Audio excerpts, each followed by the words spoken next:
사실 경기가 좋아져서 원자재가 오르느냐라고만 해석하면 안 된다라 저는 보거든요.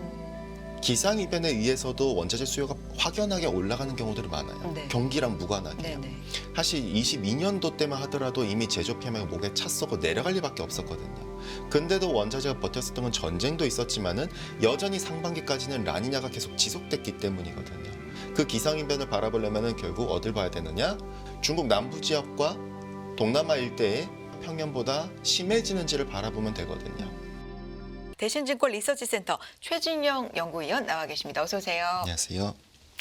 원자재에 대한 이야기를 또 해볼 텐데 일단 국제유가 얘기를 안 할 수가 없습니다. 지금 약간 갇혀 있다. 그래서 그 안에서 등락을 거듭한다라는 생각도 드는데 수요 공급 측면에서도 어떤 상황인지 궁금하고요. 어떻게 평가하십니까? 사실 수요단에서는 말할 것도 없이 그렇게까지 막 엄청 회복된 상황은 아닙니다. 네. 여전히 저희는 상반기 특히 이제 2분기 때는 여전히 수요가 더 약할 수 있다라고 접근을 하고 있고 기본적으로 부동산 경기가 살아난 구간이 아직 안 나타났거든요. 네. 그러니까 여전히 고금리 상황이 계속되고 있고, 그러니까 금리를 인하한다 하더라도 어쨌든 중요한 점은 높은 금리가 계속 유지가 되고 있고, 이것 때문에 주택 관련 내구재 수요도 부진하고, 주택 관련 내구재 수요가 부족하다는 말은 이를 운반해주는 운송 수요 역시, 즉 디젤 수요 역시 약하다라는 의미이기 때문에 사실 수요가 여전히 강한 구간은 아닙니다. 근데 이제 지금의 유가가 그럼에도 버티고 있는 이유는 사실 어떻게 보면 지정학 리스크가 영향을 갖다 계속 노출돼 있기 때문이죠. 네. 사실 저는 홍해 이슈가 유가 상승 요인은 아니라고 봐요. 오히려 이란 단에서 이 같은 이라크나 시리아 같이 친이란 세력에 의한 부분에 단에서 지정 리스크가 계속 높아지다 보니 이 부분 단에서 유가 단에서는 반영되는 부분이 좀 더 크다라 보고, 홍해 같은 경우에는 중요한 점은 여기를 못 간다 하더라도 어쨌든 희망봉통에서 전량 우회가 가능하다 보니 유가의 상승 요인이었다기보다는 유조선 운임비 BDTI의 생성의 요인이었거든요. 이거는 이미 러시아산 원자재를 제재했었을 때랑 동일한 현상이라고 볼 수가 있습니다. 그래서 네. 좀 지금 같은 부분은 수요도 공급도 어떻게 보면은 좀 유가를 갖다가 지루하게 만드는 장세를 계속 이어가게끔 만들고 있다고 볼 수 있겠고요. 그러니까 상승 하락이 어느 쪽으로 확 쏠리기보다는 수요와 공급 요인이 서로 좀 상쇄되면서 오르락 내리락 좀 반복한다라는 생각이 드는데 경기 둔화, 강달러 한편에서는 그 중동의 어떤 이슈들이 팽팽하게 줄다리기를 하고 있는 것 같은데 그 밴드를 좀 살펴보자면 지금은 WTI 기준으로 70달러대 초반 이렇게 지금 보이잖아요. 예. 어느 정도 예상을 하면 되겠습니까? 현재로서는 저희는 네. 단기적으로 봤을 때, 그러니까 올해 전체 연간으로 봤을 때는 하단을 갖다 65불, 상단을 95불 작년과 동일하게 제공을 하고 있습니다. 재작년 때 저희가 작년 유가의 밴드를 하단 65불, 상단 95불 해서 상저하고다라는 네. 식으로 계속 접근을 갖다 해왔었고, 반대로 올해 같은 경우에는 좀 더 U자형 방향의 포커스를 갖다 두고 있다라 봐주시면 될 것 같거든요. 그래서 사실 유가단에서는 여기서 더 빠져봤자 크게는 못 빠질 것 같다는 보여요. 빠져봤자 제가 볼 때는 하단이 여전히 견조할 수는 있다라고는 접근할 수 있겠고, 특히 미국 단에서도 공급의 능력 자체가 점점 한계가 올라와가지고 있고, 미국의 산유량 단에서 증가율 자체가 결국 리그 카운트를 갖다 다소 후행하면서 따라가는데, 이 같은 방향성을 보면은 미국의 공급도 점점 한계, 그동안 DUC 덕분에 끊임없이 산유량을 밀어 올렸는데 이 같은 한계성을 가보면은 하단은 여전히 견고하다. 근데 이제 밴드 단에서 단기적인 밴드를 놓고 봤었을 때는 상단을 갖다가 80불 정도는 뚫기 어렵겠지만은 어쨌든 하단은 굉장히 견고할 수 있다라는 측면으로 접근하고 있겠고요. 하단이 견고하다라는 예. 측면에서 밴드는 좀 봐야 될 것 같다라는 말씀이십니다. 천연가스도 좀 짚어주세요. 예, 가스 같은 경우에는 사실 저는 22년도부터 지금까지를 놓고 봤을 때 가스나 그리고 가스와 연관된 곡물도 그렇고 석탄도 그렇고 사실 별로 좋게 안 봤었어요. 이게 기본적인 원인은 결국 기상이변에 포커스를 뒀었고, 엘니뇨 국면 안에서는 결국 천연가스든 석탄이든 곡물이든 다 안 좋을 수밖에 없거든요. 기본적으로는요. 결국 그렇기 때문에 최근에 연초 때 천연가스가 반등을 했었지만 저희도 보고서를 통해서 말씀드려왔지만은 천연가스 그 같은 반등은 되돌림 현상 가능성 경계해야 된다는 말씀을 드렸어요. 왜? 계절적으로 난방 수요가 급증하는 구간이라서 천연가스가 단기적으로 반등할 수 있어도 결과적으로 엘니뇨 구간이기 때문에 무엇이다? 난방 수요가 평년보다 약하다라는 사실이죠.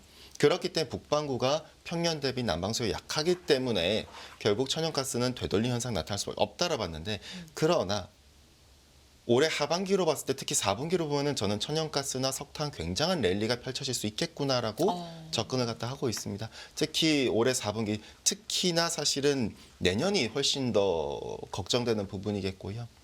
결국 라니냐 전망을 갖다 저희가 작년에도 계속 말씀드렸지만은 라니냐 발생 가능성을 갖다 계속 말씀을 드렸어요. 근데 그 발생 가능성이 제가 예상한 것보다 훨씬 더 빨리 나오고 있다는 사실이죠. 더 빨리 조기에 원래라면은 올해 12월 달에나 라니냐 발생 가능성이 지금 유추가 됐었는데 지금 수정치들 갖다 종합적으로 본다면은 올해 6월이나 라니냐가 발생 가능성이 점점 높아지고 있어요. 그럼 우리가 이게 점점 앞당겨지고 있는 점을 감안하면은 2020년부터 22년 상반기 때 사실 유동성 파티 때문에 원자재가 올랐다 또는 뭐 사실 이런 얘기들 많이 하시지만은 전쟁이나 근데 그것과 별개로 애시당초 전쟁도 일어나기 전에 그리고 유동성 효과가 본격화되기 이전인 2020년 때 즉 중반 때는 라니냐가 본격화되면서 곡물부터 슈팅하기 시작하면서 다 날아가기 시작했었거든요. 그때 석탄 천연가스도 날아가기 시작했었고요. 결국 우리는 좀 더 라니냐의 포커스를 둘 필요가 있겠고요. 지금까지 엘니뇨에 대해서 참 얘기를 많이 했었는데 이제 라니냐에 대해서도 좀 앞당겨서 올 가능성이 있다. 예. 이쪽에 좀 포커스를 맞춰야 된다. 그래서 4분기나 내년쯤에 천연가스나 석탄을 굉장히 좀 슈팅할 가능성이 있다라고 보셨는데 이 엘니뇨 얘기가 나왔으니까 작년 분석이셨던 것 같은데 이 소프트 원자재 쪽에 좀 관심을 둬야 된다라고 말씀하시고도 굉장히 이쪽이 더 올라간 측면이 있거든요. 커피라든가 코코아라든가 뭐 설탕 선물이라든가 이런 것들. 그래서 뭐 단맛 나는 건 다 오른다라는 얘기가 좀 있었습니다. 이것도 여러 이유가 있겠지만 한 축은 엘니뇨 아니었습니까? 맞습니다. 네. 결국에는 엘니뇨 현상 때문에 그러니까 기상이변 국면 안에서 모든 원자재들의 85년도부터 지금까지 성과를 살펴보면은 라니냐 때는 사실 그러니까 곡물, 에너지 섹터 그리고 산업금속 섹터가 좋아요. 근데 엘니뇨 국면에서는 얘들은 다 작살이 납니다. 유일하게 살아남는 애가 소프트 섹터거든요. 그러면은 과거 금융위기 때도 사실은 유동성이 빠지면서 또는 크레딧 리스크 때문에 충격받으면서 원자재를 하락한 것도 있지만은 그때 반등했었던 애가 누구였느냐? 소프트였어요. 결과적으로 무엇이다? 그때 엘니뇨였거든요. 근데 지금 엘니뇨 상황이기 때문에 올해 상반기까지 놓고 보면 작년에도 말씀드렸지만은 여전히 엘니뇨 구간이라서 얘네들은 더 상승률이 남아있다라 계속 말씀드리고 지금도 유효합니다. 그래서 코코아도 보면은 뭐 거의 사상 최고치다 뭐다 막 이런 식으로 얘기하면서 네. 원당도 치고 나가고 커피도 점점 다시 또 반등하려 하는 그림들이 나타나주고 있고 관련된 기업들 단에서는 굉장히 좀 힘든 모습들이 나와주고 있는데 결국 올해 하반기를 근데 놓고 보면은 저는 올해 상반기까지는 유효하다라 바라봤지만은 올해 하반기 때는 커피, 원당, 코코아 같은 소프트 섹터가 다시 약해질 거라 보거든요. 왜냐? 결국 라니냐가 재도래하기 때문이죠. 라니냐가 도래했었을 때 라니냐나 엘니뇨나 무조건 가뭄이다, 무조건 뭐 혹한이다 이게 아니라 지역별로 편차가 발생하는 거거든요. 어느 지역에서는 원래라면 우기여야 되는데 우기가 안 오게 되는 것이고 어느 지역에서는 원래 가뭄이 나타나는데 가뭄이 아니라 우기가 발생하는 이 같은 지역별 편차가 발생하는 게 라니냐와 엘니뇨입니다. 근데 라니냐가 발생했었을 때는 주요 소프트를 생산하는 코트디부아르라던가 가나라던가 또는 브라질의 동남부 지역이라던가 인도의 중남부 지역이라던가 이런 지역이 원당 커피 코코아의 주요 산지들인데 베트남이나 근데 이들이 이제부터 어떻게 된다? 엘니뇨 때는 가뭄인데 이제는 풍작이 되는 과정으로 넘어가게 되거든요. 그것이 본격화는 내년이라 볼 수가 있겠고 결과적으로 그렇기 때문에 저는 올해 하반기 때는 이제부터 곡물이 점점 반등하기 시작할 것이다. 바닥을 다지고 반대로 소프트 sek터 같은 경우에는 이제 점점 목에 차간다. 그것이 올해 하반기에 포커스를 둘 필요가 있다. 정도로 우리가 정리해서 말씀드릴 수 있겠고요. 말씀해 주신 것처럼 코코아 선물 같은 경우는 뭐 5,009달러를 돌파하기도 하면서 50년 만에 최고 뭐 이러더라고요. 그런데 이거는 점점 좀 목에 차간다 생각을 좀 해둬야 된다라는 말씀 이시네요. 좋습니다. 관련돼서 이 곡물과 관련된 또 자세한 이 보고서를 내셨는데 보고서에서 말씀하려고 하시는 요지 좀 들어보도록 할까요? 곡물에 대해서는 어떤 관점으로 좀 봐야 될까요? 저는 곡물에 딴에서는 근데 이제 좀 중요하게 바라봐야 되는 관점이 네. 사실 해수면 온도에 결국에는 기상이변에 앞서 언급드렸다시피 그쪽에 좀 더 많이 포커스를 갖다 두고 있고요. 결국 우리가 사실 경기가 좋아져서 원자재가 오르느냐라고만 해석하면 안 된다라 저는 보거든요. 결국 기상이변에 의해서도 원자재 수요가 확연하게 올라가는 경우들이 많아요. 네. 경기랑 무관하게요. 네네. 대표적으로 그게 어떻게 보면은 사실 22년도 때만 하더라도 이미 제조 PMI가 목에 찼었고 내려갈 리밖에 없었거든요. 근데도 원자재가 버텼었던 건 전쟁도 있었지만은 여전히 상반기까지는 라니냐가 계속 지속됐기 때문이거든요. 결국 그렇기 때문에 여기 곡물 섹터에서도 저는 계속 말씀드리고 사실 곡물뿐만 아니라 유가도 그렇고 천연가스, 석탄 다 포함해서 결과적으로 이 기상이변에 우리는 포커스를 두자. 그 기상이변을 바라보려면은 결국 어딜 봐야 되느냐? 동태평양 연안의 해수면 온도를 봐야 되고, 근데 이것만 보기에는 우리가 어렵기 때문에 뭘 봐야 되느냐? 중국 남부 지역과 동남아 일대에 점점 여름철이 돼가는 6월부터는 이게 폭우가 예상보다 평년보다 심해지는지를 바라보면 되거든요. 결국 2020년 라니냐 전조 현상 때도 이 중국 남부 지역과 그다음에 동남아 일대가 폭우가 나오면서 중국의 산샤댐이 무너진다는 소리가 나왔을 정도였는데 그게 사실 라니냐의 전조 현상이거든요. 그래서 이런 것들도 우리가 같이 좀 포커스해야 될 필요가 있다라 볼 수가 있겠고요. 지금 말씀하시는 여러 측면, 뭐 기상 이변이라든지 이런 것들은 경제, 그러니까 경기에 따른 어떤 수요보다는 공급 쪽에 조금 더 영향을 많이 받는 측면이 최근에 가격을 보면 있다라는 말씀으로 들어도 될까요? 어떻게 보십니까? 사실 근데 공급뿐만 아니라 전 수요도 영향을 다 준다라고 봅니다. 대표적으로 수요가 안 좋다 하더라도 결국 라니냐 때는 북반구 지역 특히 북미 지역 같은 경우에는 혹한으로 넘어가게 돼요. 겨울철에. 왜냐 건조한 현상이 라니냐 때 나타나기 때문에 미국의 중남부 지역과 북부 지역 같은 경우에는 그 같은 현상에서 겨울철은 더 추워지거든요. 사실 경기가 나쁘다 하더라도 난방 수요가 급증하기 때문에 전력 수요가 급증하게 돼요. 그러면은 전력 수요 그로스를 갖다 같이 그려보면은 경기랑 거의 비슷하게 하는데 경기가 보면 그렇게 체감하기는 안 좋은데 왜 좋은 거지? 실질적으로 라니냐 영향은 훨씬 더 임팩트가 컸다라 볼 수가 있겠고 그 관점에서 우리가 접근해서 바라보자면은 석탄, 천연가스나 유가 같은 애들이 좋지 않아야 되는 우리가 체감 경기는 좋지 않아야 되는데 왜 좋다? 결국 이 같은 기상이변의 영향도가 결국 공급뿐만 아니라 수요 단에서도 임팩트가 큰 부분이라 볼 수가 있겠고요. 그럼 미리 좀 준비를 해보는 미리 선 관심을 좀 갖는 입장에서는 소프트에서 뭐 석탄이라든지 아까 말씀하신 천연가스라든지 4분기를 대비해서 좀 관심을 옮겨 볼 만한 시점으로 보십니까? 아직 4분기까지 좀 남긴 했지만. 저는 사실 뭐 주식 시장은 원자재는 네. 사실 경기를 다소 동행 내지 후행하거든요. 네네.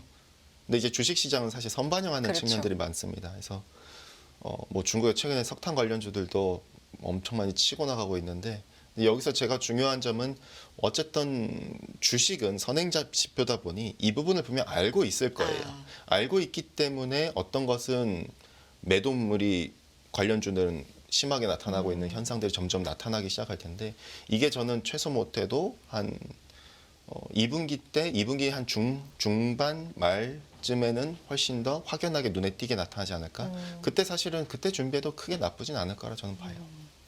지금 해주신 말씀을 또 2분기 때 다시 한번 또 확인을 해보겠고 우리가 분석을 그때 또 자세하게 해보면 될 것 같고요. 우라늄 가격도 짚어주시죠. 최근에 흐름이 어떻습니까? 2주 연속 하락 흐름 보이고 있는데.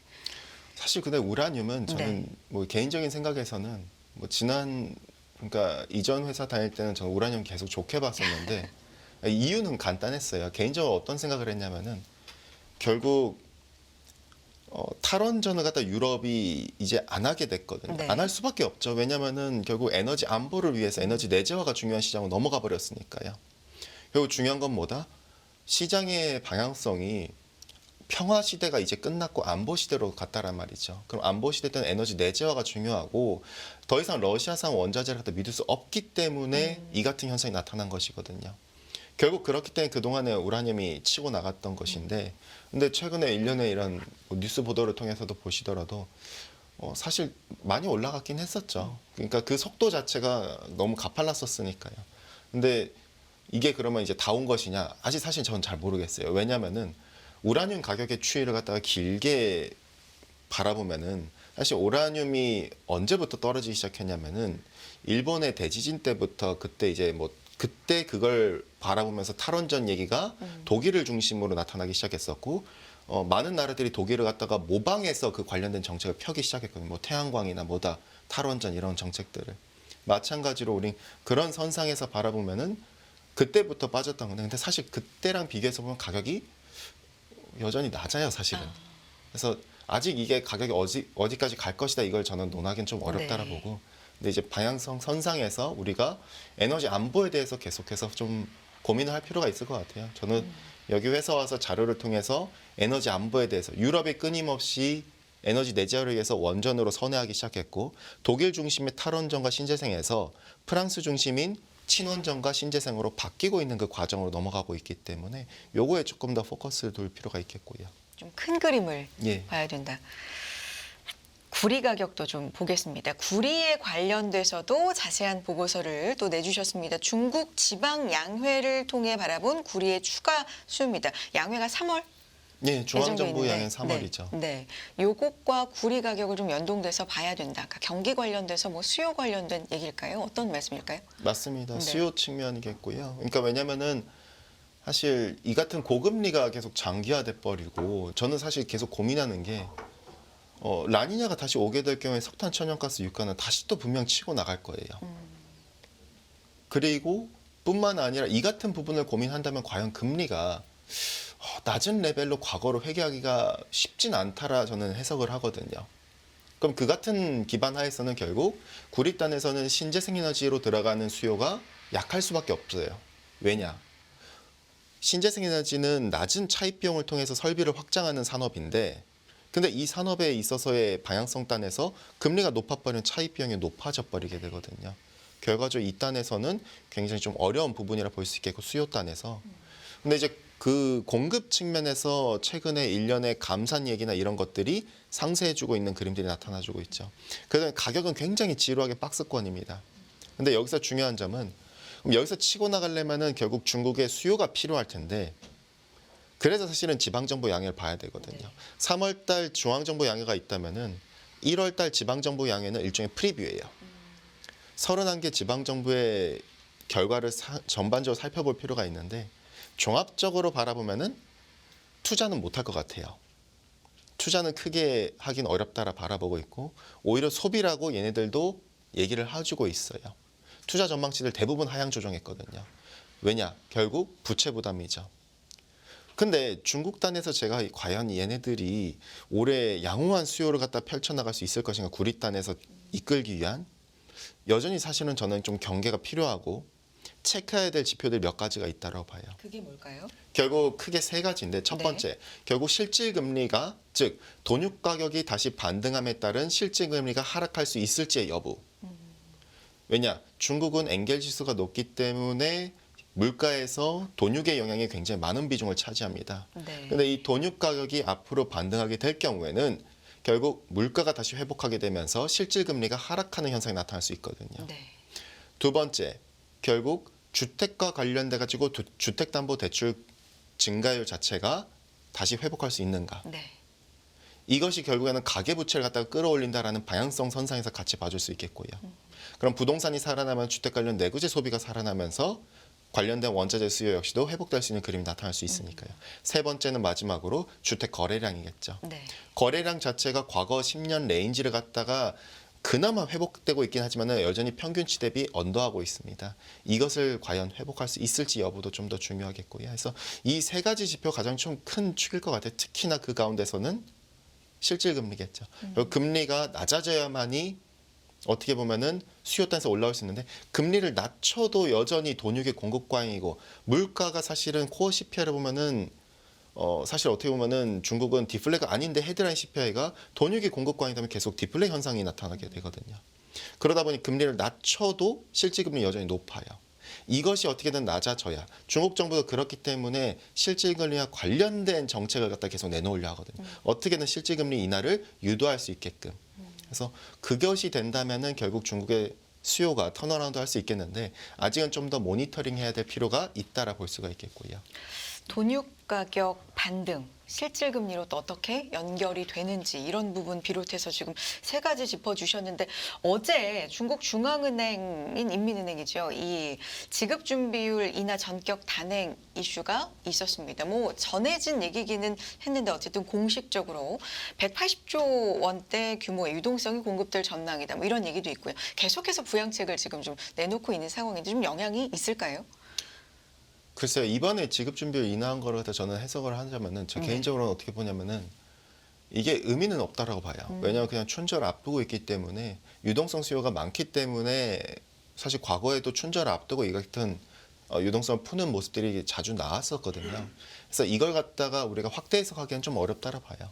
저는 본질은 무엇이다? 지급 준비율도 아니고 결국 두 가지 측면. 첫 번째, 부동산과 관련된 규제가 또 한 번 나타나기 시작했어요. 1월 말부터. 특히 우리로 치면 서울 같은 일선 도시들을 중심으로 또 한 번 규제 완화가 나타나주고 있죠. 작년 9월과 동일하게. 요게 좀 더 포커스를 둘 필요 있겠고 두 번째 같은 경우에는 우리가 결국 앞서 언급드렸던 다시 한 번 더 강조드리자면은 결국 실질금리겠죠. 결국 돈육 가격이 회복을 해야 돼요. 근데 이 가격을 선행하는 게 무엇이다? 돈육의 즉 모돈의 사육도수가 감소할지 여부를 판단할 수 있어요. 왜? 이것은 수요가 회복되지 못하더라도 공급이 줄어들면은 가격은 회복될 수 있으니까요. 실제로 중국 사육 농가들은 마진이 계속 마이너스로 가다 보니까 사육도수를 줄이고 있거든요. 그럼 이 사육도수 자체가 모돈 사육도수 증가율 자체가 어떻게 보면 헤드라인 CPI나 또는 돈육의 가격의 상승률을 갖다가 최소 못해도 6개월가량 선행을 합니다. 네. 그럼 앞으로 6개월 후에는 물가가 조금씩 개선될 수 있겠구나를 우리가 유추를 할 수 있는 것이죠. 근데 이제 다만 그 과정에 있기까지 우리가 좀 더 모니터링이 필요한 구간이다 보니 조심스러운 부분이 없지 않아 있겠고요. 알겠습니다.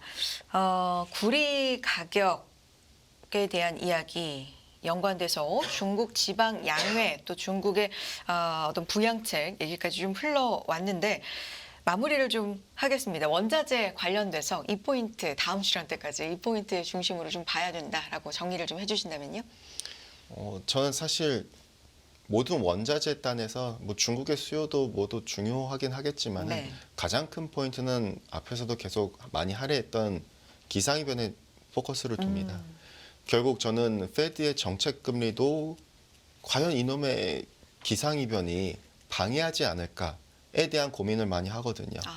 결국 사실 많은 분들이 경제만 생각하면서 이렇게 원자재를 갖다 바라보고 물가를 생각하시는데 금리와 저는 이제 기상이변의 한 축으로 지난 몇 년 동안 계속 바라보면서 사실 경제 전망은 틀릴 수 있어도 기상이변 전망은 틀리기가 상당히 어렵거든요. 그 같은 축에서 우리가 접근해서 바라보자.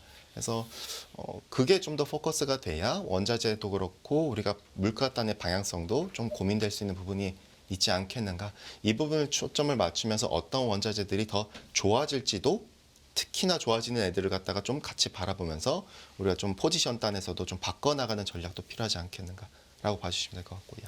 여기까지 듣겠습니다. 기상 이변의 무게, 중요성 이런 부분도 좀 잘 살펴봐야 될 것 같네요. 대신증권 리서치센터 최진영 연구위원 함께했습니다. 고맙습니다. 감사합니다.